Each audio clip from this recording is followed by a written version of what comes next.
এই জন্যই আসলে সাদা কাপড় নিয়ে কাজ করতে ইচ্ছা করে না। একটু দেখাই কয়েকটা জিনিস, যদিও সাদা খুব সুন্দর। দেখেন পুরোটা কিন্তু হচ্ছে যে খুবই চমৎকার একটা সালোয়ার এটা। কিন্তু এই যে সামান্য একটু জায়গা, এটা আপনাদের চোখে কখনো ধরাও পড়বে না। বাস এই জিনিসটার জন্য এই কাপড়টা বাদ। এখানেও হচ্ছে যে দেখাই ওড়না আর সালোয়ার, সরি ওড়না, হ্যাঁ সরি জামা এবং সালোয়ার ঠিক আছে।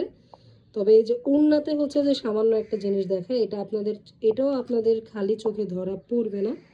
তবুও আমি একটু দেখাচ্ছি, এখন তো নিজেই খুঁজে পাচ্ছি না। দাঁড়ান আমি একটু দেখাই যে এই ছোটোখাটো এই জিনিসগুলোর জন্য আমরা যখন সাদা কাপড়গুলো যখন আনি, আমাদের তো প্রথমে হচ্ছে কিউসি করতে হয়, তারপরে হচ্ছে যে আমরা আপনাদের হাতে পৌঁছায় দিই। তো এখানে হচ্ছে আমাদের প্রোডাক্টগুলোতে আসলে ক্ষতি বেশি হয়। এই যে তারপরে হচ্ছে এই প্রোডাক্টগুলো, এগুলো কিন্তু এমনিতে কোনো কিছু না, এসেছে ভালো।